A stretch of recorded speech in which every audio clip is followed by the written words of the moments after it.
أعوذ بالله من الشيطان الرجيم. بسم الله الرحمن الرحيم.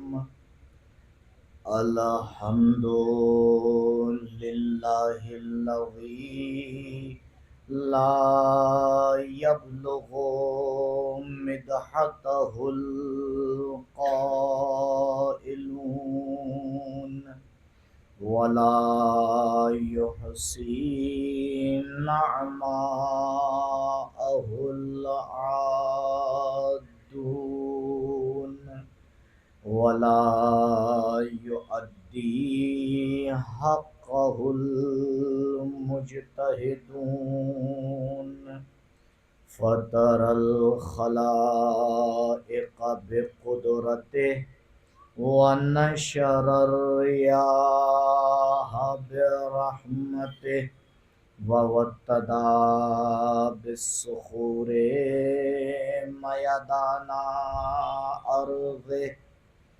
والصلاة والسلام والتحية والإكرام على النبي المصطفى والرسول المجتبى الذي دنا فتدلى فكان قاب قوسين أو أدنى. هو الذي سمي في السماء بأحمد وفي الأرضين بأبي القاسم المصطفى محمد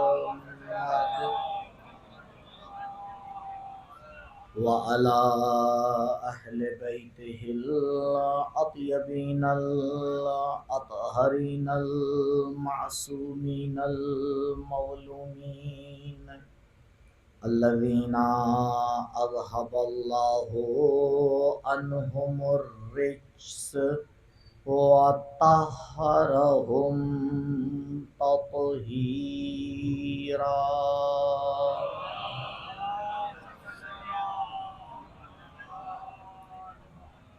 ولا سيما على الحجة الثاني عشر بقية الله المنتظر واللعنة الدائمة الباقية على أعدائهم وقتلتهم ومنكري فضائلهم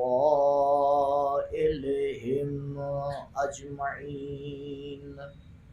أما بعد، فقد قال الله الحكيم في بيانه الكريم وهو أصدق القائلين وقوله الحق.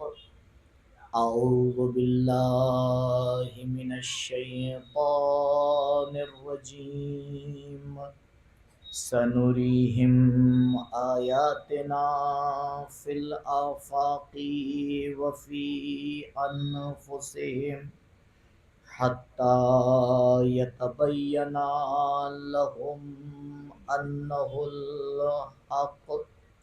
أولم يكفي بربك أنه على كل شيء شهيد. درود پڑھیں بر محمد.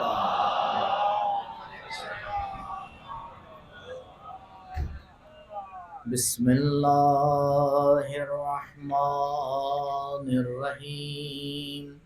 اللہم کل ولیک الحجت ابن الحسن صلواتک علیہ وعلى آبائه في هذه الساعة وفي كل ساعة وليا وحافظا وقائدا وناصرا ودليلا وعينا حتى تسكنه أرضك طوعا وتمتعه فيها طويلا. صلی اللہ علی محمد وآل محمد۔ التماس ہے ایک مرتبہ سورہ الحمد اور 3 مرتبہ سورہ توحید کی تلاوت فرما کر مرحوم سلطان حسین ابن احمد حسن اور احسان حسین ابن مصور حسین ابن سلطان حسین کی روح کو اصال فرما ہے۔ احسان حسین اور منور حسین ابن سلطان حسین کی روح کو اصال فرما ہے۔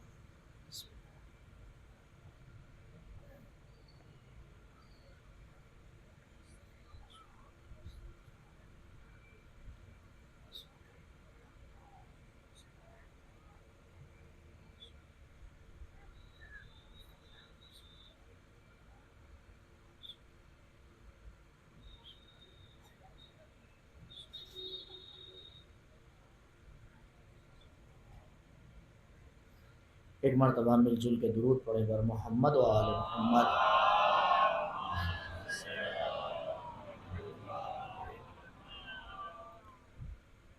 سورہ مبارکہ صافات آیت نمبر 52 کہ جس میں پروردگار اپنی معرفت کے راستوں کو بیان کر رہا ہے۔ کل بھی آپ کی خدمت میں اپنی معروضات سے پہلے ایک مسئلہ پیش کیا تھا اور آج بھی ایک مسئلہ پیش کر کے انشاءاللہ اپنی گفتگو کو آگے بڑھاؤں گا۔ ہم اور آپ سبھی جانتے ہیں کہ تقلید اس مجتہد کی ہوتی ہے کہ جو عالم ہو۔ اب جب ہم عالم سے سوال کرتے ہیں کسی مسئلے کا تو وہ ہمارے سامنے 4 میں سے کوئی ایک آپشن رکھتا ہے، کیونکہ ہمارے ذہن میں تو یہ ہوتا ہے ہم سوال کریں گے ادھر سے فوراً جواب آ جائے گا، تو ایسا تو ہے نہیں، کیونکہ وہ غلام علی ہے، علی تھوڑی ہے، تو وہ اگر جواب تک پہنچ جائے گا تبھی تو جواب دے گا۔ تو ایک آپشن جو معمولاً ذکر نہیں کیا جاتا ہے اور کبھی کبھی بڑے مسائل معاشرے میں کھڑے کر دیتا ہے، وہ یہ ہے، ہم نے سوال کیا یا کوئی شرعی مسئلہ تھا، کچھ بھی تھا، آ کر مجتہد نے فتویٰ دے دیا کہ بھائی میرے اعتبار سے اس کا فتویٰ یہ ہے۔ آپ نے فلاں جانور کے بارے میں پوچھا کہ یہ حلال گوشت ہے، حرام گوشت ہے، کیا ہے؟ اس نے سیدھے سیدھے فتویٰ دے دیا کہ یہ جانور حلال گوشت ہے یا یہ جانور حرام گوشت ہے۔ اور یہ سب سے بہتر راستہ یہی ہوتا ہے کہ ہمیں فتویٰ مل جائے۔ تو جب ہمیں فتویٰ مل جاتا ہے تو وہاں پر پھر کوئی چونچرا کا نہیں ہوتا ہے کہ یوں کریے اور یوں کریے، کچھ نہیں، فتویٰ یعنی ایگزیکٹ جواب۔ تو تقریباً 80% 85% جو ہے وہ آپ کو توضیح المسائل میں فتویٰ ہی ملے گا۔ لیکن ایک مرتبہ مجتہد فتویٰ نہیں دیتا ہے، آ کے احتیاط کرتا ہے۔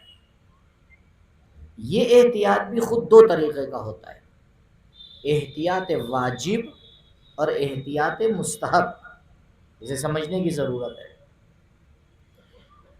اگر مجتہد نے آ کے احتیاط مستحب کیا، احتیاط مستحب کیا مطلب؟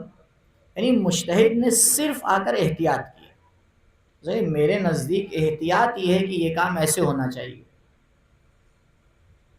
تو اب ہم یا تو احتیاط پہ عمل کریں، یہاں پر ایک دوسرا آپشن بھی ابھی آپ کی خدمت میں عرض کروں گا۔ تو احتیاط میں ضروری نہیں ہے کہ صرف احتیاط پر ہی عمل کیا جائے، لیکن فتوے میں ضروری ہے کہ فتوے پہ عمل کیا جائے۔ تیسرا آپشن، یہ چوتھا اور دوسرا ایک ساتھ بیان کروں گا۔ چوتھا آپشن، مجتہد آئے فتویٰ بھی دے اور احتیاط بھی کرے، دونوں ایک ساتھ، اسے کہتے ہیں احتیاط واجب. کیا مطلب؟ مثال دوں، مثال سے بات روشن ہو. مجتہد نہیں ہوگا کہ 4 اور 3 رکعت کی نمازوں میں تیسری اور چوتھی رکعت میں ایک بار تسبیحات اربعہ پڑھ لینا کافی ہے. یہ ہو گیا فتویٰ. پھر اس نے کہا لیکن احتیاط یہ ہے کہ 3 بار پڑھی جائے. تو یہ کیا ہو گیا؟ احتیاط ہو گیا. تو اس نے فتویٰ بھی دیا اور احتیاط بھی کیا. تو یہاں پہ ہماری ذمہ داری کیا ہے؟ یہاں پہ ہماری ذمہ داری کہ دونوں میں سے کسی آپشن کو لے، کہیں اور نہیں جا سکتے.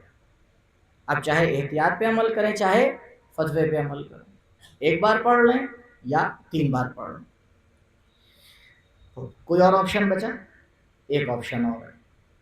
ہو سکتا ہے کہ ہم مجتہد سے سوال کریں اور مجتہد اس سوال کے جواب میں کوئی جواب ہی نہ دے. جی ہے ہمارے پاس مثالیں موجود. مجھے کہا بھائی یہ مسئلہ میرے لیے، مجھے جواب اس کا نہیں سمجھ میں آ رہا ہے کہ شریعت کیا کہہ رہی ہے، میں چپ ہوں. ٹھیک ہے، کیونکہ جب تک اسے جواب سمجھ میں نہیں آئے گا اپنی جیب سے تھوڑی جواب دے دے گا. بھائی اس نے آیات کو دیکھا، روایات کو دیکھا، فتاویٰ کو دیکھا، احکام عقلیہ کو دیکھا، نہیں اس کی سمجھ میں آیا. ہے مثالیں، دینا نہیں چاہ رہا ہوں مثال. تو یہاں پر اس نے کوئی جواب نہیں دیا. تو یہاں پہ ہماری کیا ذمہ داری؟ بھائی ہم الف کی تقلید کرتے ہیں لیکن اس مسئلے میں ان کا کوئی جواب ہے ہی نہیں. ہم نے ان کی پوری ویب سائٹ آ کے چیک کر لی، ان کی توضیح المسائل چیک کر لی، ان کے جتنے جاننے والے تھے ان سے بھی پوچھا. کہ بھائی ہمیں نہیں پتا کہ قبلہ اس میں ان کا جواب کیا ہے. دوسرے والے مسئلے میں بھی جواب کو کامل ابھی میں نے آپ کو نہیں دیا. اب اس دوسرے اور چوتھے والے آپشن کو سمجھیے کیا کرنا ہے. ایک مسئلہ ہوتا ہے ہمارے درمیان العالم فالعالم. یہ پریشان نہ ہوئیے کہ یہ مجلسی ہو رہی ہے. ہاں کبھی آپ سوچیں گے لیے مولانا کے پاس جو ہے وہ میٹر نہیں ہے. نہیں، آپ بیٹھیے تو نماز صبح تک انشاءاللہ کنٹینیو رہے گا، اس میں پریشان نہ ہوئیے. اور آپ کو زندہ مثال بھی دے دوں، 3.5 گھنٹے کی بھی مجلس میں پڑھ چکا ہوں، ممبر سے کہہ رہا ہوں اور ریکارڈ بھی ہو رہا ہے. ہاں نہیں، کیونکہ ہم بھول جاتے ہیں قوم کی کیا ضرورت ہے. مولوی ہے روحانی یعنی روح کا ڈاکٹر، تو اس کو یہ دیکھنا چاہیے کہ قوم کی کیا ضرورت ہے. اسے یہ تھوڑی دیکھنا چاہیے چھتیں کہاں اڑ رہی ہیں. اور میڈیکل کالونی میں تو ہو بھی نہیں پائے گا، چھتی نہیں اڑائیں گے کہاں سے.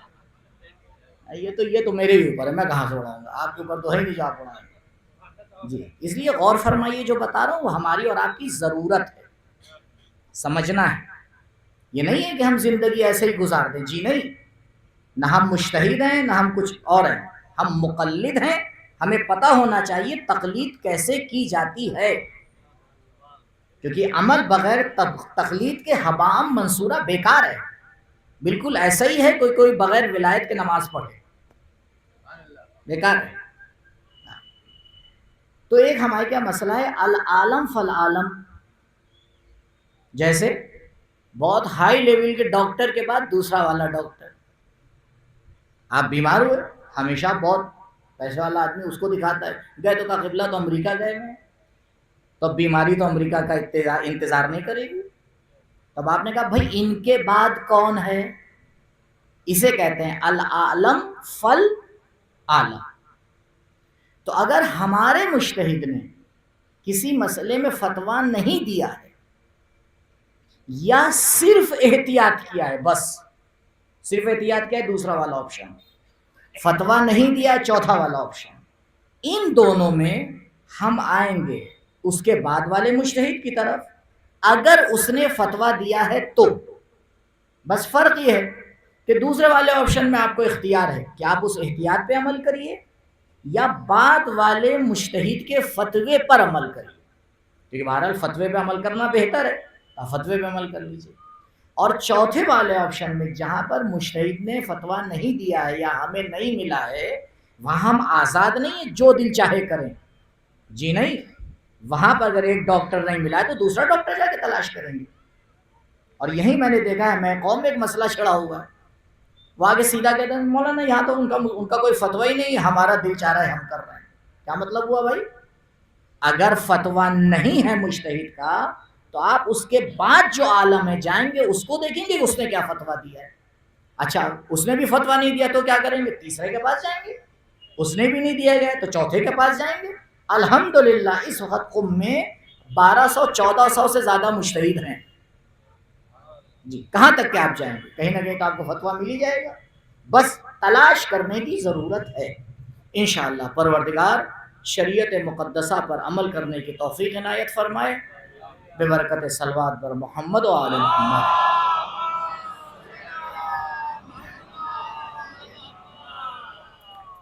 سنریہم آیاتنا فی الآفاق وفی انفسہم حتی یتبین لہم انہ الحق اولم یکف بربک انہ علی کل شیء شہید.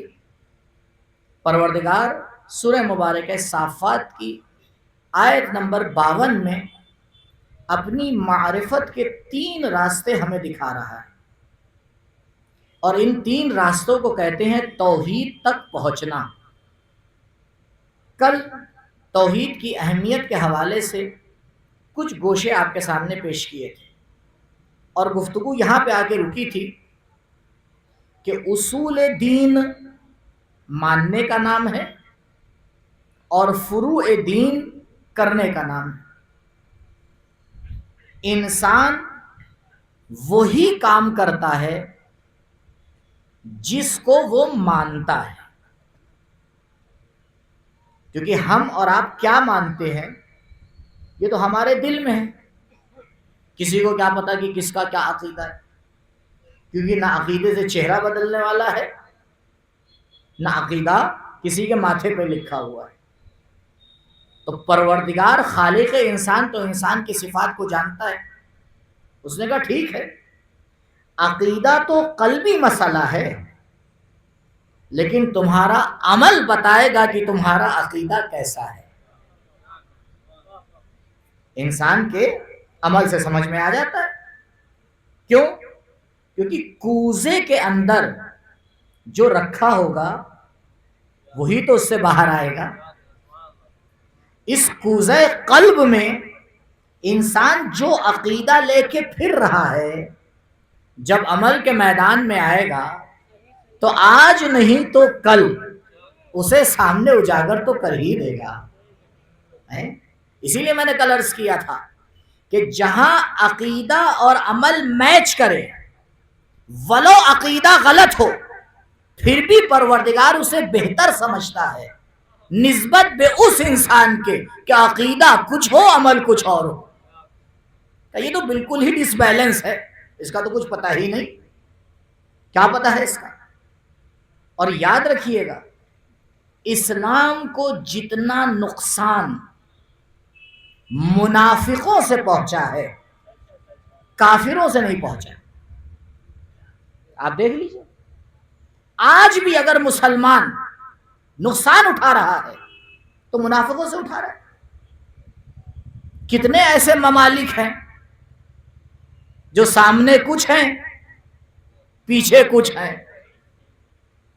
سامنے آ کے اسرائیل کی مخالفت کرتے ہیں، پیچھے اسی کو تیل بیچتے ہیں، پیچھے انہی کے جٹ میں آ کے ہواؤں میں آ کے تیل بھرا جاتا ہے. تو قبلہ اسے نہ اسلام مانتا ہے نہ انسان مانتا ہے. یہ اسلام کی بھی مخالفت ہو رہی ہے اور انسانیت کی بھی مخالفت ہو رہی ہے. ارے کم سے کم ان جیسے تو ہو جاؤ کہ جو کھل کے سامنے آ جاتے ہیں. اور یاد رکھیے جب یہ مثالیں ہم غیروں پہ فٹ کرتے ہیں تو ہمیں بڑا اچھا لگتا ہے. آج تو مولانا نے دھجیاں اڑا دی، اور جب یہ مثالیں خود ہم پر فٹ ہوتی ہیں، مولانا فضائل بھی پڑھیے. قبلہ یہی فضائل ہیں، یہی فضائل ہیں جو فضائل ہمیں معراج عطا کریں، جو مسائل ہمیں سوتی ہوئی نیند سے جگا دیں. انہی کو فضائل کہا جاتا ہے. فضائل کوئی الگ کی چیز نہیں ہے، کیونکہ فضائل یعنی اچھائیوں کا عام کرنا، اور اچھائیاں تبھی عام ہوگی جب ہم سمجھ پائیں مشکلات ہے کہاں پہ۔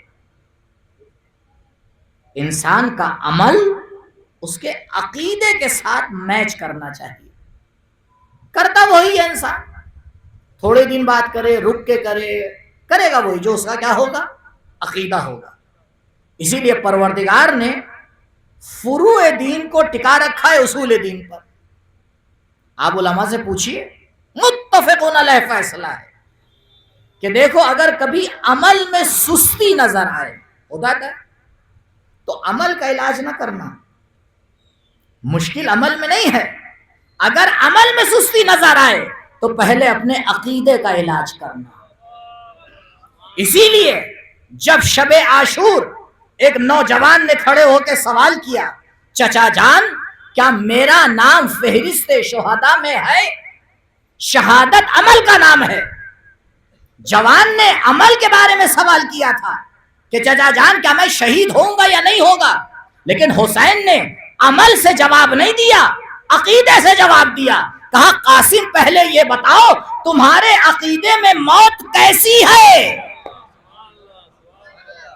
جواب مولا نے کیسے دیا؟ عمل سے نہیں دیا کہ یہ بتاؤ تم کل شہید ہوگے تو تمہیں کیا ملے گا۔ کہا نہیں، حسین ہمیں سکھا رہے ہیں اگر عمل کو پائیدار بنانا ہے تو پہلے عقائد کو مستحکم کرنا پڑتا ہے، جیسے عقیدہ محکم ہوتا ہے ویسے عمل قائم ہوتا ہے۔ درود پڑھیں بر محمد و آل محمد۔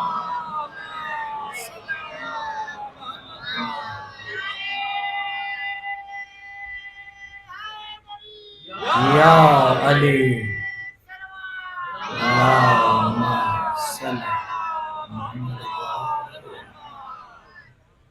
اب آتے ہیں اصول دین پر۔ اصول دین میں تمام اصول کی بنیاد توحید۔ جنت اور جہنم کی بنیاد کیا ہے؟ توحید۔ کیوں؟ کیونکہ یقین ہے خدا عادل ہے، تو اگر خدا عادل ہے تو عدالت کا تقاضا یہ ہے اچھے کو انعام دے اور برے کو سزا دے۔ بھئی یہ تو کوئی طے شدہ بات نہیں ہے۔ اور یہیں سے ایک مسئلے کو حل کر لیتے ہیں کہ ہمارے عمل میں اور اس کے رزلٹ میں کیا رابطہ ہے؟ ہمارے عمل میں اور اس کے رزلٹ میں ایک اہم مسئلہ ہے۔ اسلامی متفکرین میں 3 نظریہ کے پیش کیے، میں تینوں کا خلاصہ آپ کے سامنے بیان کر کے جو صحیح نظریہ اس کی وضاحت کر دوں گا۔ پہلا نظریہ جو عام نظریہ ہے کہ بھائی دیکھیے میرا عمل اور اس کے رزلٹ میں نتیجہ مزدوری اور مزدور کا ہے۔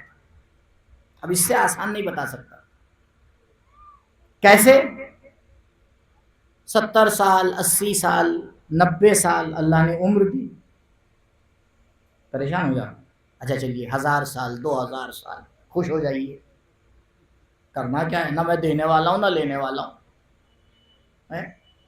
جتنی بھی عمر دی رزلٹ کب ملے گا؟ مرنے کے مزدوری کب دی جاتی ہے؟ کرنے کے بعد۔ پورے دن چیک کرتا رہتا ہے، صحیح سے کام کرو پیسے کاٹ لیں گے، وہ بھی بیچارہ کیا کرے مزدور۔ جس قوم میں انسان کا احترام نہ ہو، جو مخلوق کا احترام نہ کر پائے، وہ خالق کا احترام کیا کرے گی؟ ہمارے معاشرے میں مزدور کو نوکر سمجھا جاتا ہے۔ قبلہ وہ مزدور ہے، غلام نہیں ہے۔ چاہے کسی مکتب فکر سے ہو، ایک بار اپنے آپ کو اس کی جگہ رکھ کے دیکھنا چاہیے کہ اگر ہم پڑھ لکھ کر چند سکوں کے مالک ہو گئے ہیں، اس کا مطلب یہ نہیں ہے کہ ہم نے کسی انسان کو خرید لیا ہے۔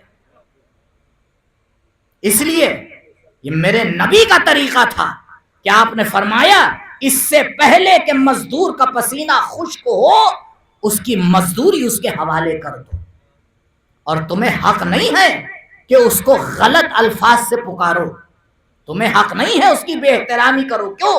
کیونکہ تم نے اس کے عمل کو خریدا ہے، اس کی ذات کو نہیں خریدا ہے، اس کے عمل کو خریدا ہے، اور وہ بھی چند گھنٹے کے لیے، وہ بھی کسی خاص کام کے لیے.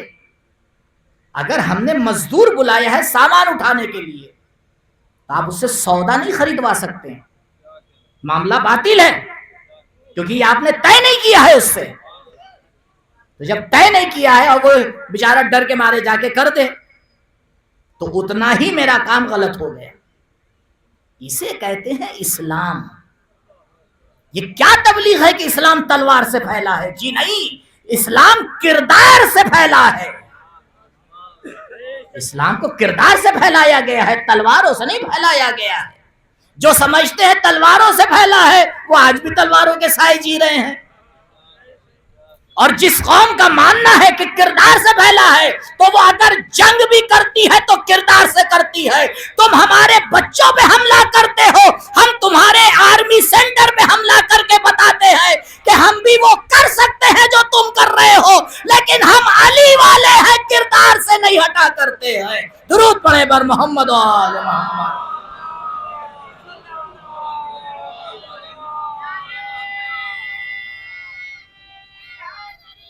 یا علی اللہ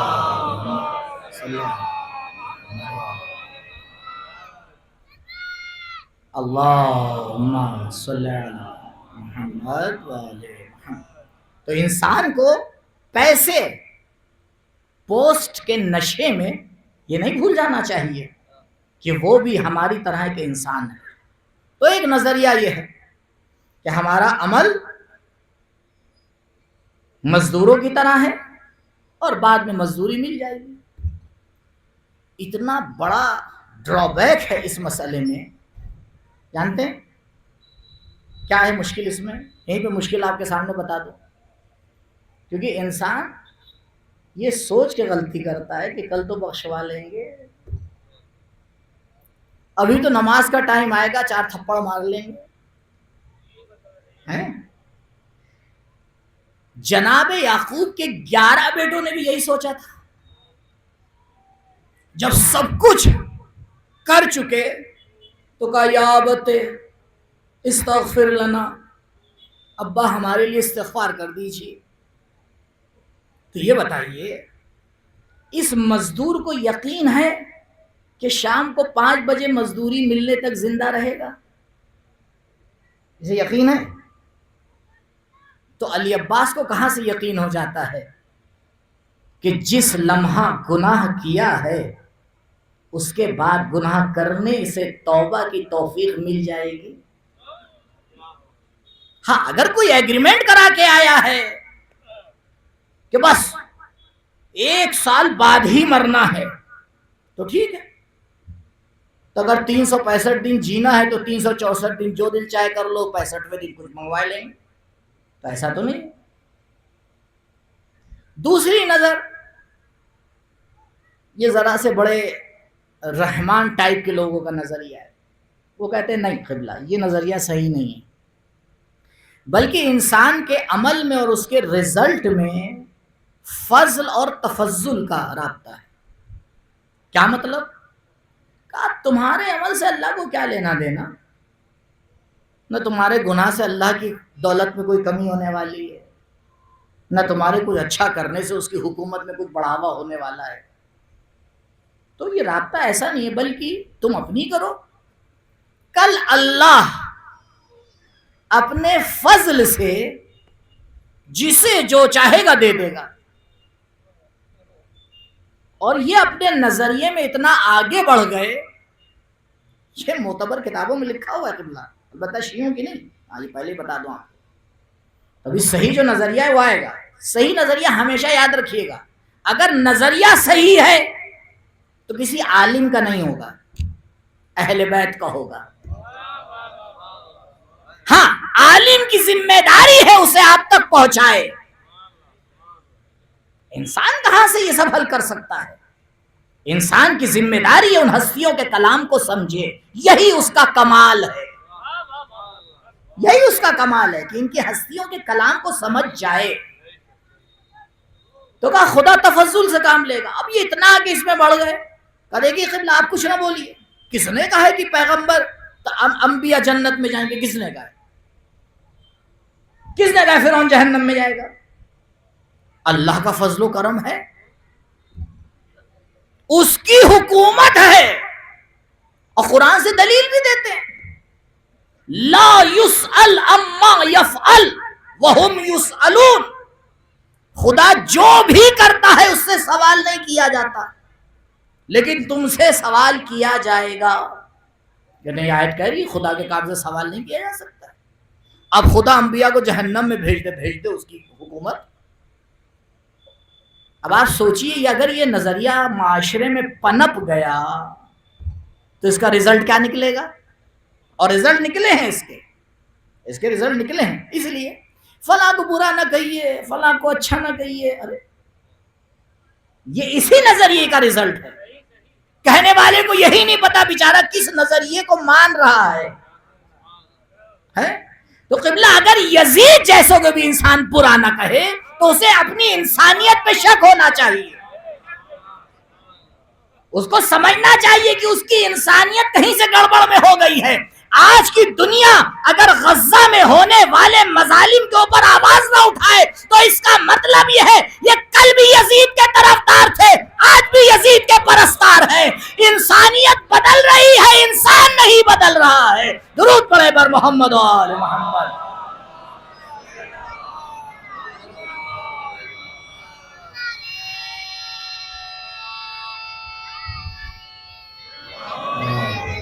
یا علی اللہم صلی علی محمد و آل محمد۔ تو یہ دوسرا نظریہ ہے، اس کے بھی بڑے بڑے مشکلات ہیں۔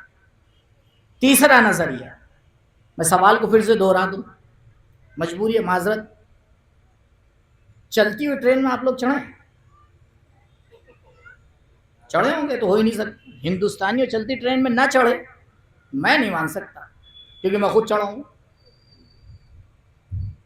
کیا ہوتا ہے بتائیے، کیا ہوتا ہے جب چلتی ٹرین میں انسان چڑھتا ہے تو کیا ہوتا ہے؟ تھوڑی دیر ہلتا رہتا ہے نا؟ تو جو لوگ لیٹ آتے ہیں وہ یہی ہوتا ہے، تھوڑی دیر ہلتے رہتے ہیں، مولانا کہہ کیا رہے ہیں۔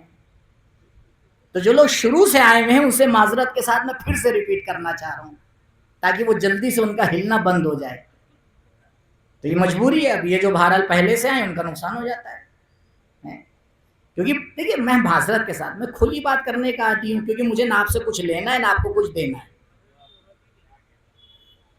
جس کے لیے یہاں آیا ہوں وہ ذمہ دار ہے، اس لیے عزاداری کو عبادت بنائیے، رسم نہ بنائیے۔ یہ عبادت ہے، یہ فرش عبادت ہے۔ یہاں کوئی ایکسل شیٹ پہ ٹک لگانے نہیں آتا، یہاں اپنے آپ کو میراث سے ملانے کے لیے آتے ہیں۔ فرش عزا فرش عبادت ہے، اور یہ اتنی بڑی عبادت ہے کہ جو انسان کو مسجدوں میں لے کے جاتی ہے۔ نہیں، ابھی میرے جملے کی وضاحت نہیں ہوئی، پھر سے، یہ فرش عزا وہ ہے جو انسان کو مسجد میں لے کے جاتا ہے۔ اسی لیے ہمارے بزرگوں نے علماء کی ایما کے اوپر امام باڑوں کو بڑا بنایا، مسجدوں کو چھوٹا بنایا، کیونکہ مسجد میں جانے کے لیے شرائط ہوتے ہیں، فرش عزا پہ آنے کے لیے کوئی شرط نہیں ہوتی ہے۔ پہلے حسین کے فرش پہ آؤ، جب توحید کو قبول کر لینا تب مسجد میں جانا۔ اس کا مطلب یہ ہے توحید کا راستہ کربلا سے ہو کے گزرتا ہے۔ درود پڑھے بر محمد و آل محمد۔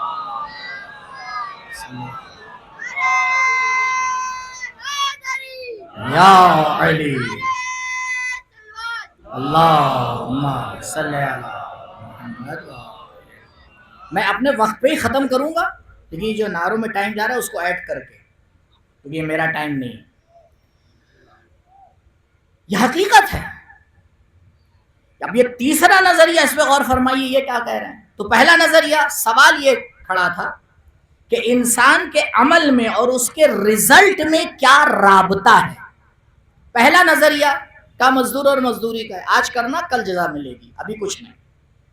تو اینڈ دن تک کے حساب کتاب لگایا جائے گا، جو گھٹایا کیا جائے گا. اب تو اے آئی بھی نکل آیا ہے، تو جب وہ حساب کتاب کر سکتا ہے تو اللہ کے فرشتے تو کر ہی لیں گے. لاسٹ میں رزلٹ دیں گے کہ کون سا پلہ بھاری ہے. عجیب نظام بنا رکھا. خیر، دوسرا نظریہ کا یہ سب کچھ نہیں ہے بھائی، تمہیں جو کرنا ہے کرو، اللہ کو جو کرنا ہے وہ کرے گا. وہ تم سے پوچھ سکتا ہے، تم اس سے کچھ پوچھ نہیں سکتے. اس کا دل چاہے کسی کو بھی جنت میں بھیج دے، اس کی حکومت ہے، کون پوچھے گا اس سے. تیسرا نظریہ کا نہیں، انسان کے عمل میں اور اس کے رزلٹ میں رابطہ کاز اور ایفیکٹ کا ہے.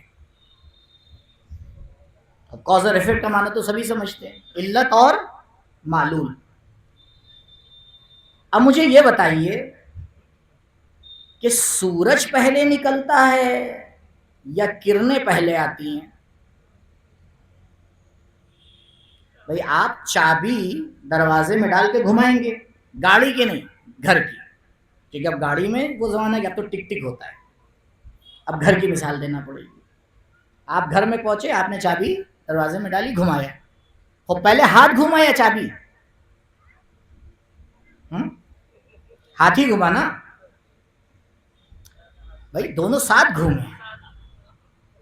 نہیں، یہ دو چار والے مسئلے غور نہیں ہوتا ہے، دونوں ساتھ گھومے. تو پھر آپ یہ کیوں کہتے ہیں پہلے ہاتھ گھوما؟ پہلے تو نہیں گھمائے بھائی، ساتھ ہی گھمائے نا. دیکھیے بہت سے ایسے جملے ہیں جو ہم بولتے کچھ ہیں ہوتا کچھ ہے، پریشان نہ ہوئیے. ہم کہتے ہیں سورج نکلا. سورج نکلا؟ سورج کہاں نکلا؟ زمین گھومی ہے. لیکن بولا یہی آتا ہے. اور کل سے آپ بالکل صحیح فلسفے میں گفتگو شروع کر دیجئے. تو مولانا نے بتایا تھا غلط ہے. کسی نے کہا صبح جی زمین گھوم گئی. قبلہ خیریت سے ہیں؟ تو اس لیے قرآن کی آیات پہ بھی غور کیا کیجئے. قرآن کا کمال یہی ہے، بولتا ہماری زبان میں ہے لیکن معجزہ ہے.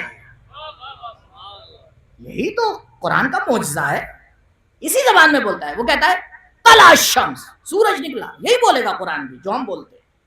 لیکن ایسے انداز اور طریقے میں بولے گا کہ وہ معجزہ ہو جائے گا. تبھی تو سمجھ میں آئے گا خالق کے کلام میں اور مخلوق کے کلام میں فرق کیا ہے. تو ہمیشہ قانون ہے، کاز اور ایفیکٹ ٹائم کے اعتبار سے سیم ہوتے ہیں، سیم ہوتے ہیں. ذرہ برابر ڈفرنس ہو ہی نہیں سکتا، کیونکہ جب تک ایفیکٹ آئے گا نہیں، جب تک کاز اپنے کمال پہ نہ پہنچ جائے، ہوتا ہی نہیں. لیکن ہاں، رتبے کے اعتبار سے کاز پہلے ہوتا ہے، کیونکہ جب تک کہ وہ ہوگا نہیں ایفیکٹ آئے گا نہیں. تو کیونکہ رتبے کے اعتبار سے کاز پہلے ہے، لہذا بولنے میں ہمیشہ اسے پہلے رکھا جاتا ہے. سورج نکلا، دن آیا، تو دن اور سورج تو ساتھ میں ہی آئے. ہاتھ گھوما، چابی گھومی، ساتھ میں گھومے ہیں بھائی. تو بولنے کا جو انداز ہے وہ ایک ہے، لیکن جو حقیقت ہے وہ یہ ہے کہ کاز اور ایفیکٹ میں چند منٹ میرے ساتھ رہیے تاکہ رزلٹ آپ کو دو، کیونکہ یہ ہماری زندگی پر اثر انداز ہے. مسئلہ توحیدی مسئلہ ہے. کاز اور ایفیکٹ میں ٹائم کے اعتبار سے کوئی فاصلہ نہیں ہوتا. یہ عقلی فیصلہ ہے، حقیقت یہی ہے. ممکن ہی نہیں یہ فاصلہ ہو جائے. اگر فاصلہ ہو جائے تو کاز کاز نہیں رہے گا، ایفیکٹ ایفیکٹ نہیں رہے گا. اب جتنا اس پہ غور کرنا ہے کر لیجئے گا، بس اس وقت کے لیے اتنی وضاحت کافی ہے. اب آئیے اپنے مسئلے کے اوپر. ہمارے عمل میں اور اس کے رزلٹ میں اگر رابطہ کاز اور ایفیکٹ کا ہے تو اس کا مطلب یہ ہے کہ جنت ہوگی نہیں، جنت ہوتی جا رہی ہے. یعنی ہم عمل کرتے جا رہے ہیں، ایفیکٹ ہوتا جا رہا ہے. تائید دوں آپ کو قرآن سے. قرآن کیا کہہ رہا ہے؟ لو تعلمون علم الیقین، اگر انسان کے پاس علم یقین ہوتا، لترون الجحیم، تو یہ جہنم کو دیکھ رہا ہوتا یعنی دیکھا اسی چیز کو جاتا ہے جو موجود ہو. اگر جنت و جہنم موجود نہیں ہے تو دیکھا کیسے جا رہا ہے؟ آئیے حجت ناطق امام جعفر صادق علیہ السلام.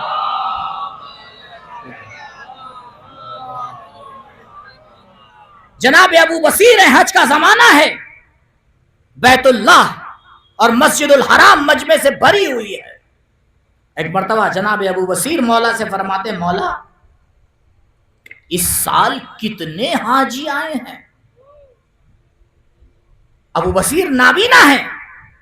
مولا فرماتے، ابو بصیر دیکھنا چاہتے ہو کتنے حاجی آئے ہیں؟ کہاں مولا؟ ید اللہ نے ایک اشارہ کیا. نابینا انسان ایسے بینا ہوا کہ اچھے ویسے نہیں دیکھ پاتے. اور ایک مرتبہ جناب ابو بصیر نے دیکھا کہ بیت الحرام میں کچھ انسان ہیں جو طواف کر رہے ہیں، باقی کوئی کسی جانور کی صورت میں، کوئی کسی جانور کی صورت میں. تو مجھے بتائیے جناب ابو بصیر نے کیا دیکھا؟ اس حقیقت کو دیکھا جو انسان کی بن چکی تھی. رزلٹ ملے گا نہیں، رزلٹ ساتھ میں ملتا رہتا ہے. جیسا عمل ہوتا ہے ویسا انسان بنتا رہتا ہے. درود پڑھے پر محمد و آل محمد. سورہ مبارک حجرات میں اور فرمائیے قرآن کیا کہہ رہا ہے کہ جو لوگ غیبت کرتے ہیں وہ کیا ہے؟ وہ اپنے بھائی کا گوشت کھا رہے ہیں. انسان کو نظر نہ آئے وہ الگ بات ہے، عمل اور رزلٹ ہمیشہ ساتھ میں ہوتا ہے.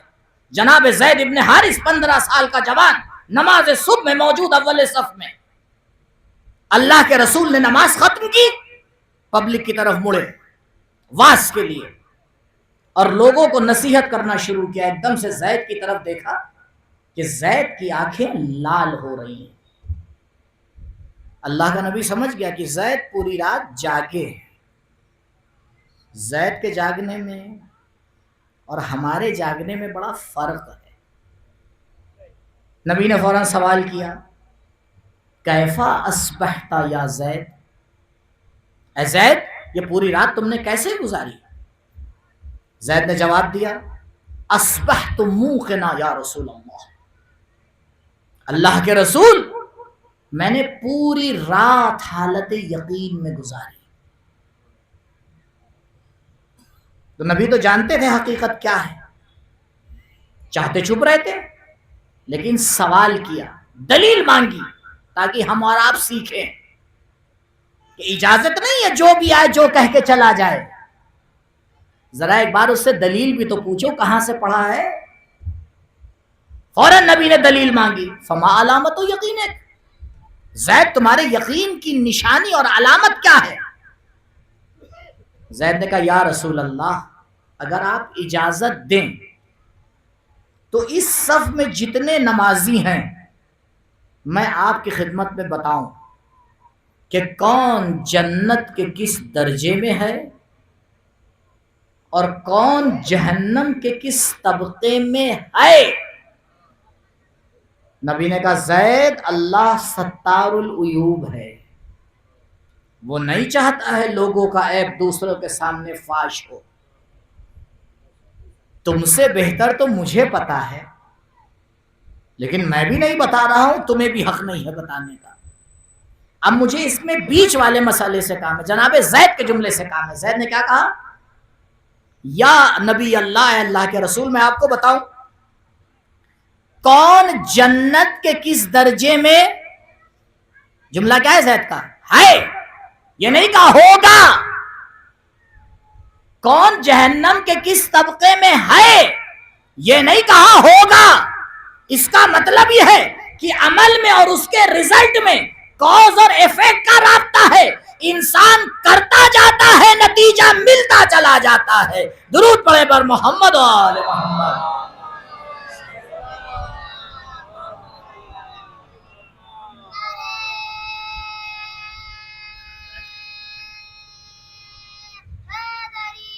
یا علی اللہ صلی اللہ محمد و علی محمد۔ تو جتنا بھی یہ کانسیپٹ ہے اصول دین میں جنت اور جہنم کا، اس کو اس طرح سے سمجھنا ضروری ہے کہ جنت اور جہنم کوئی بعد میں بننے والی چیزیں نہیں ہیں، یہ حقیقتیں ابھی موجود ہیں۔ اسی لیے تو جب نبی معراج پہ گئے تھے، روایات معراج کا مطالعہ کریے، 80 سے زیادہ مرتبہ نبی معراج پہ گئے ہیں، اور جو معراج میں نبی نے دیکھا ہے وہ حقیقت ہی کو تو دیکھا ہے۔ تو یہ مسئلہ پلٹتا ہے توحید کی طرف، کیونکہ یہ رابطہ بنانے والا پروردگار ہے، پروردگار نے رابطہ بنایا ہے۔ اب روایت کو سنیے گا تو محسوس ہوئیے گا، روایت کیا کہتی ہے؟ تم الگ طہارہ یوسع علیک الرزق، اے انسان تو اپنے رزق میں بڑھاوا چاہتا ہے، تو چاہتا ہے کہ تیرا رزق بڑھ جائے، ہم تجھے نسخہ بتاتے ہیں، ہمیشہ طہارت اور پاکیزگی کے ساتھ زندگی بسر کر، اللہ تیرے رزق کو بڑھاتا چلا جائے گا، کیونکہ رزق کی برکت میں اور طہارت میں کاز اور ایفیکٹ کا رابطہ ہے۔ جتنا انسان طاہر ہوتا چلا جاتا ہے رزق بڑھتا چلا جاتا ہے۔ درود پڑھے بر محمد و آل محمد۔ بتائیے صدقے کا کیا کانسیپٹ ہے؟ صدقے کا کیا کانسیپٹ ہے بھائی؟ اگر یہی ہے صدقہ آج دیں گے بچائے گا کل، ایسا تو نہیں ہے۔ یہ بہت اہم مسئلہ ہے جس میں ہمیں غور کرنا چاہیے۔ اس لیے جیسے ہی انسان عمل کے لیے قدم آگے بڑھاتا ہے وہ سمجھ جاتا ہے کہ دیکھو جو کر رہے ہو ابھی اس کا رزلٹ آ جائے گا، یہ نہیں ہے کہ بعد میں آئے گا۔ توبہ اور مغفرت، اس میں بھی رابطہ کاز اور ایفیکٹ ہے۔ انسان توبہ کرتا ہے فوراً اس کا اثر نظر آ جاتا ہے زندگی میں، کہ اگر خدا نخواستہ کسی پستی میں گیا ہے توبہ اسے بلندی میں لے آتی ہے۔ اے انسان تو اس کے آگے جھکتا چلا جا، پروردگار کائنات میں تجھے اٹھاتا چلا جائے۔ تو غور تو کر کس کے آگے جھک رہا ہے۔ ہر جھکنا انسان کو بلند نہیں کرتا ہے۔ یا اللہ کے آگے جھک یا اللہ والوں کے آگے جھک، اس کے علاوہ کوئی آپشن نہیں دیا ہے خدا نے۔ خیر سجدہ تو اللہ سے مخصوص ہی۔ اور آگے آئیے، کہا اصول دین میں توحید بھی، نبوت بھی ہے، امامت بھی ہے۔ نبوت و امامت کدھر پلٹتی ہے؟ توحید کی طرف پلٹتی ہے۔ جو اللہ ہی کو نہیں مانتا وہ رسول اللہ کو کہاں سے مانے گا، وہ ولی اللہ کو کہاں سے مانے گا؟ تو جتنا بھی دین اسلام ہے، کل سے آج تک کا خلاصہ ایک جملے میں، اسلام کا ہر مسئلہ ڈائریکٹ یا انڈائریکٹ پلٹتا ہے توحید کی طرف۔ اس لیے توحید خیمہ اسلام کا پلر ہے۔ جیسی توحید ہوگی ویسی نماز ہوگی، نہ علی جیسی توحید ہوگی نہ علی جیسی نماز ہوگی۔ یہ نماز کی کوالٹی کیوں اتنی اونچی ہے کہ پیر سے تیر نکلا جا رہا ہے، احساس تک کے نہیں ہو رہا۔ کہا اس کو اگر سمجھنا ہے تو اس توحید کے ساتھ اس توحید کو نہیں سمجھ پاؤ گے۔ اگر اس توحید کو سمجھنا ہے، اگر اس نماز کو سمجھنا ہے تو پھر ویسی توحید بھی چاہیے، تب انسان سمجھ پاتا ہے کہ وہ کیسی توحید ہوگی کہ جس کا اثر ایسی نماز نظر آ رہی ہے۔ جناب سلمان بھاگتے ہوئے آئے گھر پہ اور بہت تیزی کے ساتھ دق الباب کیا، کنڈی کھٹکھٹ آئی۔ بی بی آئی دروازے کے پیچھے۔ کون؟ بی بی سلمان۔ سلمان گھبرائے ہوئے ہو؟ کہاں بی بی، کیا بات ہے؟ کہ مولا کے ساتھ جنگل میں عبادت کر رہا تھا، عبادت کرتے کرتے علی اس دنیا سے رخصت ہو گئے۔ میں آیا ہوں آپ کو بتانے کے لیے۔ کہا سلمان پریشان نہ ہو، اللہ کے سامنے اکثر علی کا حال ایسا ہی ہوتا ہے۔ سوچیں آپ، جس کی حالت کو سلمان نہ سمجھ پائیں اسے عام انسان کیا سمجھے گا؟ یہ ہے اہل بیت کے فضائل. اور جب علی اس طرح کی عبادت کرتے ہیں تبھی تو آ کے یوم خیبر فرماتے ہیں ما قلعت بابا خیبر بقوت جسدانیہ بل قلعتها بقوت ربانیہ. علی نے باب خیبر کو اپنے بازوؤں کے بل پہ نہیں اکھاڑا ہے بلکہ یہ اللہ کی عطا کردہ قدرت تھی جس سے علی نے باب خیبر کو پل بنایا ہے. درود پڑھے بر محمد و آل محمد. جمعہ نصر آپ نے دیکھا ہوگا بچوں سے معذرت کے ساتھ. جمعہ نصر میں آپ نے غور کیا جس جمعے کو سید حسن نصر اللہ شہید ہوئے اس کے بعد والا جو جمعہ ہے اس کا نام ہے جمعہ نصر. کیا ہوا تھا اس دن؟ اس دن کچھ بزدلوں نے بھپکی دی تھی ہم یوں کر دیں گے ہم فلاں کر دیں گے. تو جو علی کا غلام تھا اس نے کہا ٹھیک اس جمعے ہم نماز پڑھائیں گے، اس جمعے ہم نماز پڑھائیں گے. اور صرف نماز نہیں پڑھائیں گے، نماز سے پہلے آ کے قرآن بھی پڑھیں گے اور دیکھتے ہیں تم کیا کر لیتے ہو. تو ابھی مہینہ بھر پہلے انہی نے حملہ کیا یا نہیں کیا؟ یہ اس وقت کر سکتے تھے یا نہیں کر سکتے تھے؟ تو کتنے فاصلے کی بات ہے. لیکن وہ جانتے تھے وہ شمع کیا بجھے جسے روشن خدا کرے. اور اگر نہیں دیکھا ہے تو جا کے دیکھیے گا. مقام معظم رہبری نے بہت سے نماز جمعہ پڑھائے ہیں لیکن وہ کبھی بھی نماز عصر نہیں پڑھاتے تھے. جمعہ پڑھا کے چلے جاتے تھے لیکن جمعہ نصر میں عصر بھی پڑھائی. کیوں؟ تاکہ دنیا کو پتا تو چلے ہم بھگانے والے ہیں بھاگنے والے نہیں ہیں. کیوں؟ کیونکہ ہمارا نام علی ہے.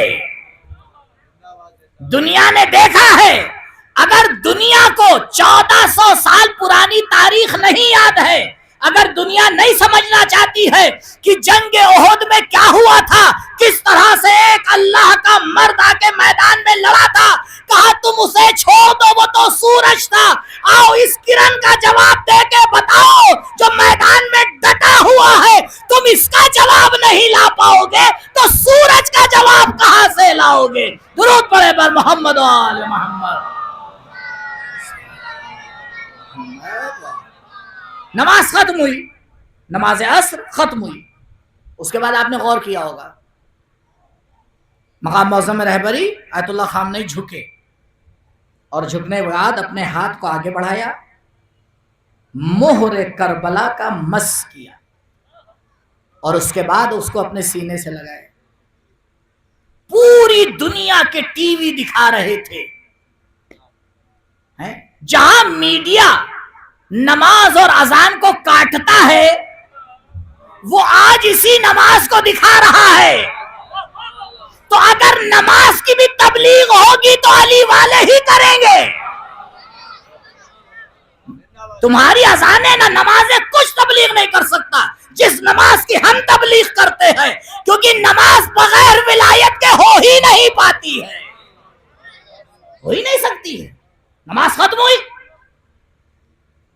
سجدگاہ کو مس کیا، سینے سے لگایا. کیا بتایا کہ یہ جو تم دیکھ رہے ہو میں اتنی دیر سے اس میدان میں ٹکا ہوا ہوں، یہ طاقت کہیں اور سے نہیں ملی ہے، یہ اسی خاک کربلا سے ملی ہے. یہ خاک کربلا ہے جو باطل سے لڑنے کی طاقت دیتی ہے. اگر انسان توحید کا متوالا ہو جائے، اگر انسان توحید کو اپنے وجود میں اتار لیتا ہے، دنیا ہار جاتی ہے، موحد جیت جاتا ہے. درود پڑھے بر محمد و آل محمد. انسان غور کرے کہ توحید کے کمالات کیسے ہیں. اصل ہے زندگی میں توحید. اللہ کی معرفت بیس ہے ہماری زندگی کا پہلا راستہ. سنوریہم، بے شک ہم انہیں دکھائیں گے. کیا دکھائے گا پروردگار؟ آیاتنا. انشاءاللہ کل آیاتنا اس ورڈ پہ کل گفتگو کروں گا. اپنی نشانیوں کو دکھائیں گے. کہاں دکھائے گا پروردگار؟ فی الآفاق ایک، وفی انفسہم دو، اولم یکفی بربک انہ علی کل شیء شہید تین. یہ تین راستے سورہ مبارکہ صافات کی آیت نمبر 52 میں پروردگار نے بتایا، جسے پہلے راستے کو علماء کہتے ہیں آیات آفاقی، دوسرے راستے کو علماء کہتے ہیں آیات انفسی، اور تیسرے راستے کو کہتے ہیں حق کو حق سے پہچاننا. پہلا راستہ کیا ہے؟ کہ تمہیں اللہ کو پہچاننا ہے، اسے تو پہچان نہیں پاؤ گے. اسی لیے غور فرمائیے، کوئی دنیا کی ذات، کوئی بھی ممکن خدا کی ذات کو نہیں پہچان سکتا. محالات میں سے ذات کا علم کسی کو نہیں ہو سکتا.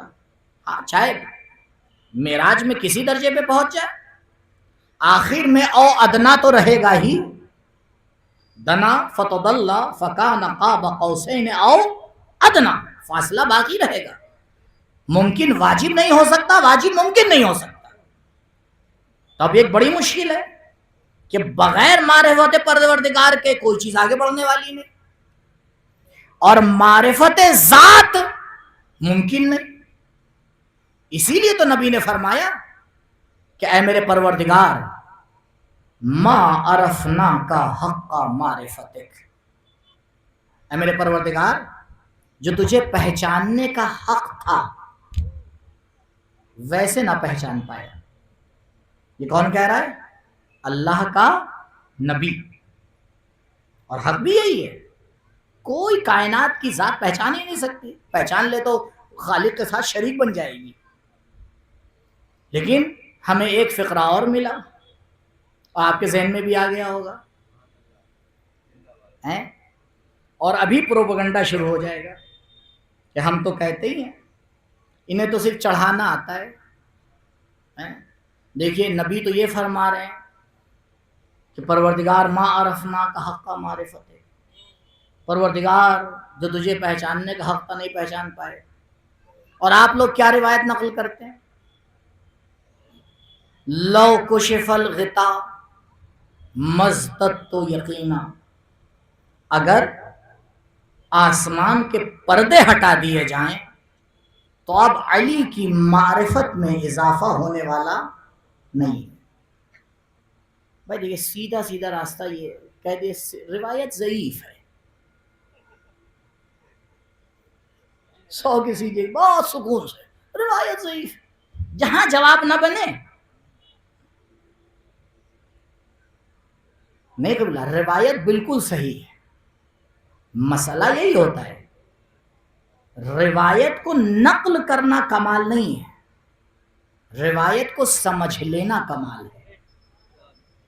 یہ تو ممکن ہی نہیں ہے نبی کچھ کہے ولی کچھ کہے. کیوں؟ کیونکہ ایک مدینۃ العلم ہے تو ایک اس کا باب ہے. دونوں کے کلام ایک دوسرے کی تفسیر کرتے ہیں. علماء نے کافی اس کے جوابات دیے ہیں، شاید اب تک کے 20 سے زیادہ جواب دیے ہوں گے. ایک آسان سے جواب آپ کی خدمت میں پیش کر رہا ہوں کہ نہیں. غور کرو کون کس مقام کے بارے میں بات کر رہا ہے. دیکھیے آپ کے بھی کچھ نہ کچھ دوست ہوں گے ہی نا، آپ انہیں پہچانتے ہیں نہیں پہچانتے؟ دوست کو دوست سب سے زیادہ پہچانتا ہے، اما ابا بھی نہیں پہچانتے. اسی لیے مثال میں نے دوست کی دی. اچھا وہی دوست کچھ دنوں کے بعد ایسا کام کرتا ہے جو ہماری توقع کے خلاف ہو یا نہیں. ہم تو کچھ سوچے بیٹھے تھے، اس نے کچھ اور کیا. ایسا کیوں ہوتا ہے بتائیے؟ میں موضوع پہ ہوں، ہاں میرے ساتھ رہا کریے، کیونکہ میں مثال دے کے لاؤں گا بھی وہیں جہاں پہ مجھے جواب دینا ہے. ایسا کیوں ہوتا ہے؟ دیکھیے ایسا اس لیے ہوتا ہے کہ ہم اپنے دوست کے ظاہر کو پہچانتے ہیں، باطن کو نہیں. ظاہر کو جانتے ہیں، اس کے باطن کو نہیں. ظاہر کو کہا جاتا ہے صفات اور باطن کو کہا جاتا ہے ذات. باطن کو کہا جاتا ہے ذات اور ظاہر کو کیا کہا جاتا ہے؟ صفات. ہم انسان کو صفات سے ہی تو پہچانتے ہیں، اس کی ذات کے بارے میں ہمیں اور آپ کو کیا علم؟ شاید ہمیں اپنی ذات کے بارے میں بہت زیادہ علم نہ ہو. سوچتے تو ہیں ارے واہ کیا عبادت کی ہے، آج تو چوتھے آسمان پہ تو پہنچ ہی گئے ہوں گے، اور بعد میں پتہ چلتا ہے کہ ہلے بھی نہیں تھے. تو ذات کا علم بڑا مشکل ہوتا ہے، صفات کے ذریعے علم ہو جاتا ہے. آپ خود دیکھیے ہم کیا پہچانتے ہیں؟ سائز ہے، رنگ ہے، کلر ہے، اسٹائل ہے، باتیں ہیں، یہی سب تو پہچانتے ہیں. اس کی ذات کیا ہے اس کو تھوڑی جانتے ہیں. اب اس مشکل کو حل کرنا ہے. کا پروردگار بھی ذات رکھتا ہے اور صفات رکھتا ہے، گرچہ اس کی صفات عین ذات ہے، لیکن ایک مرتبہ پروردگار کو ذات کے ذریعے پہچانا جاتا ہے، ایک دفعہ پروردگار کو صفات کے ذریعے پہچانا جاتا ہے. نبی ذات کی بات کر رہے ہیں، علی صفات کی بات کر رہے ہیں. اب اگر جگہ بدل دی جائے، نبی سے پوچھا جائے یا رسول اللہ آپ نے اللہ کو صفات کے ذریعے پہچانا یا نہیں پہچانا، نبی آواز دیں گے لو کشف الغطا مزددت یقینا. اگر آسمان کے پردے ہٹا دیے جائے تو اب نبی کی معرفت میں اضافہ ہونے والا نہیں ہے. اب اگر علی سے پوچھا جائے مولا اللہ کی ذات کے بارے میں آپ کا کیا نظریہ ہے، علی یہی کہیں گے کہ پروردگار جو تجھے پہچاننے کا حق تھا وہ نہیں پہچانا. درود پڑھے پر محمد و آل محمد.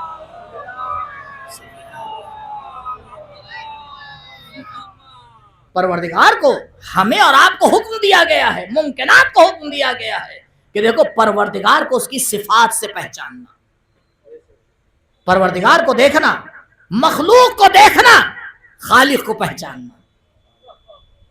ایک حدیث انشاءاللہ جا کے مطالعہ کریے گا، نام بہت سنا ہوگا لیکن میری درخواست ہے ایک بار مطالعہ کریے جا کے، ہر زبان میں مل جائے گی آپ کو.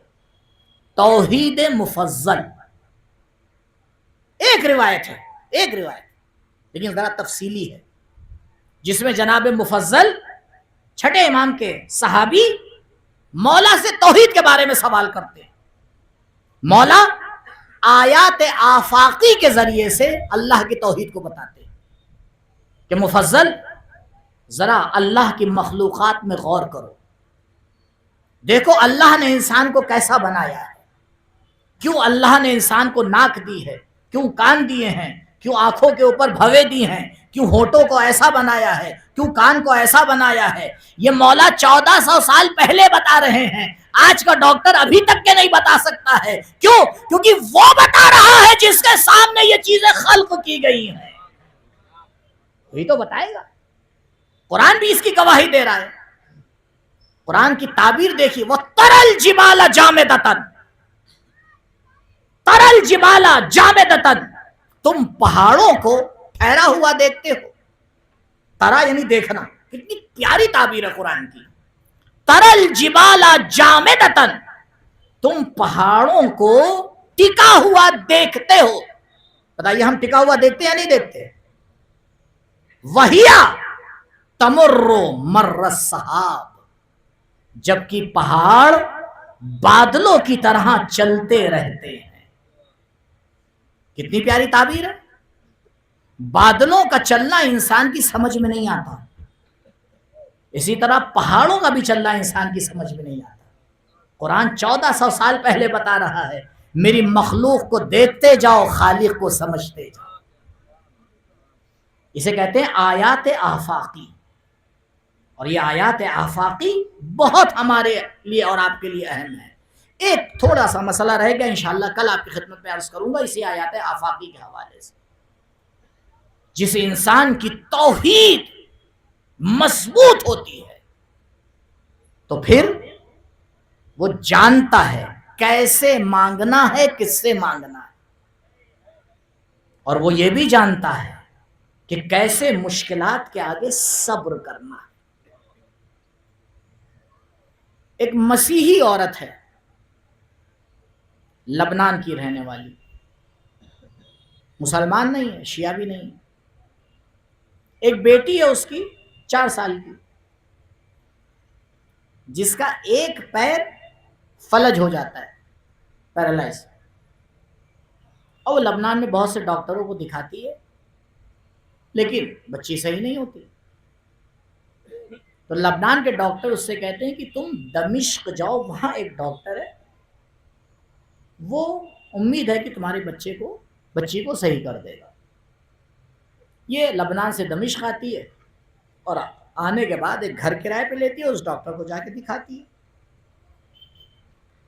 اتفاق سے یہ جن ایام میں دمشق آتی ہے خاتون اپنی بچی کو لے کے، وہ محرم کے ایام تھے. ایک دن یہ دیکھتی ہے کہ بڑی بھیڑ ہے جو ایک روزے میں جا رہی ہے اور آ رہی ہے. وہ تھا عاشور کا دن. عاشور کے دن پبلک جا رہی ہے، وہ آگے بڑھ کے خاتون سے پوچھتی ہے، وہاں کی بھی زبان عربی، یہاں کی زبان بھی عربی. اس نے خاتون کو پکڑ کے پوچھا، بہن کیا ہے ماجرا، یہ بھیڑ کیوں آ رہی ہے؟ تمہیں نہیں پتا؟ کہا نہیں، میں تو لبنان کی رہنے والی ہوں اور میں مسیحی ہوں، تم شاید مسلمان ہو. اس نے کہا ہم شیعہ ہیں. اس نے پہلی بار شیعہ کا لفظ سنا. تو اس نے پوچھا تم یہاں کیوں آئی ہو؟ اس نے کہا ایسا ایسا ہے، میری بیٹی بیمار ہے، میں اس کو دکھانے آئی ہوں، ڈاکٹر کو دکھایا ہے، فلاں گھر میں کرائے پہ رہ رہی ہوں. کہتی اچھا آؤ میں تمہیں ایک ڈاکٹر کا پتہ دیتی ہوں. اور وہ اسے لے کے جناب سکینہ کے روضے پہ جاتی. کہتی ہے اللہ کو اس بچی کا واسطہ دے کے مانگ، وہ سب سے بڑا شافی ہے.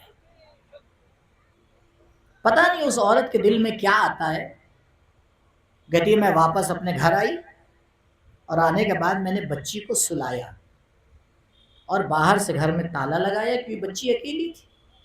اور اس کے بعد عاشور کے دن میں جناب سکینہ کے روضے پہ پہنچی اور ایک کونے میں بیٹھ گئی اور میں نے ایک جملہ کہا کہ سکینہ میں آپ کو نہیں پہچانتی، میں تو مسیحی ہوں، شیعہ بھی نہیں ہوں، لیکن بتایا یہ گیا ہے کہ آپ پہ بڑے ظلم ہوئے. نہ جانے وہ کون لوگ تھے جنہیں نے ایک 4 سال کی بچی پہ ظلم ڈھائے اور گریا کرتی ہے، دعا مانگتی ہے، دعا مانگتے مانگتے وہیں سو جاتی ہے. عزادارو ادھر یہ بچی اٹھتی ہے، دروازے میں تالا لگاتا، دروازے کو ہلاتی ہے، کچھ لوگ جاتے ہیں دیکھتے ہیں، ڈھونڈتے ڈھونڈتے اس کے پاس آتے ہیں، کسی خاتون کو بھیجتے ہیں کہ بھائی تلاش کرو یہ عورت کہاں چلے گئی اپنی بچی کو بند کر کے. جب تلاش کیا جاتا ہے اور اس خاتون کو ڈھونڈا جاتا ہے تو وہ سو رہی تھی. اٹھایا گیا، تم یہاں سو رہی ہو؟ کہاں؟ کہا تمہاری بچی دروازہ کھٹکھٹا رہی ہے، تالا لگا ہے. کہا ہو ہی نہیں سکتا. کہا کیوں؟ کہا اس کا پیر فلج ہے، میں اسے بستر پہ لٹا کے آئی ہوں، وہ اٹھ ہی نہیں سکتی تو دروازہ کیسے کھٹکھٹائے گی؟ اب بہرحال ہمیں یہ نہیں پتا، فی الحال وہ دروازہ کھٹکھٹا رہی ہے. وہ اٹھتی ہے، بھاگتی ہوئی آتی ہے، تالا کھولتی ہے تو سامنے عجب منظر ہے. دیکھا بچی اپنے پیر پہ کھڑی ہوئی ہے. ماں گلے سے لگا لیتی ہے، بیٹی یہ بتا تو صحیح کیسے ہو گئی؟ کہا ماں جب آپ مجھے سلا کے چلی گئی تو تھوڑی دیر میں ایک بچی آئی اور اس نے آ کے میرے سرانے میرا شانہ پکڑ کے ہلایا اور میرا نام لے کے مجھے پکارا. جب میں اٹھی تو میں حیران رہ گئی، میں نے کہا بہن تم اندر کیسے آئی؟ میری ماں تو تالا لگا کے جاتی ہے۔ تو اس نے ایک جملہ کہا بہن ہمیں اندر آنے کے لیے کسی دروازے کی ضرورت نہیں ہے۔ ہم نے کہا اچھا؟ تو اس بی بی نے آگے بڑھ کے کہا سنو اگر تم اٹھ کے کھڑی ہو جاؤ تو ہم لوگ تھوڑی دیر بات کر لیں۔ میں نے کہا بہن میں اٹھ نہیں سکتی ہوں، میرے پیر بیکار ہے، اسی لیے میری ماں آئی ہے۔ لیکن نہ جانے آج میری ماں ایک نئے ڈاکٹر کے پاس گئی ہے، مجھے جب سلا رہی تھی تو کہہ رہی تھی کہ میں ایک ایسے کے پاس جا رہی ہوں جس کی عمر بھی تیرے برابر ہے۔ نہ جانے کہاں میری ماں چلی گئی۔ کہا ہاں تیری ماں میرے ہی پاس آئی تھی، اسی نے مجھے تیرے پاس بھیجا ہے۔ بی بی وہ ایک مسیحی عورت تھی، یہاں آپ کے چاہنے والے موجود ہیں۔ بی بی یہاں جسمانی بیمار بھی ہے، روحانی بیمار بھی ہے، آپ کو سید سجاد کا واسطہ ہماری شفا کے اسباب فراہم کیجئے۔ ہاں دارو۔ اور اس کے بعد وہ لڑکی کہتی ہے اس بچی نے مجھ سے کہا کہ تم میرا ہاتھ پکڑو اور کہو بسم اللہ الرحمن الرحیم۔ میں نے یہ جملہ پہلی بار سنا تھا، میں نے اس کا ہاتھ پکڑا، کہا بسم اللہ الرحمن الرحیم۔ بس اماں مجھے نہیں پتا کیسے میرے پیر صحیح ہو گئے، میں اپنے پیروں پہ کھڑی ہو گئی۔ بس جیسے ہی ماں نے سنا ایک جملہ کہا سکینہ، ارے وہ لوگ کون تھے جنہی نے تمہارے دامن میں آگ لگا دی؟ وہ لوگ کون تھے جنہی نے گوشوارے چھینے؟ شاید سکینہ آواز دے، اے مسیحی عورت تجھے کیا معلوم؟ ارے جب سکینہ بن میں گئی تھی بابا کا لاشا تھا، سر نہیں تھا۔ سکینہ نے کیسے پہچانا یہ بابا کا لاشا ہے؟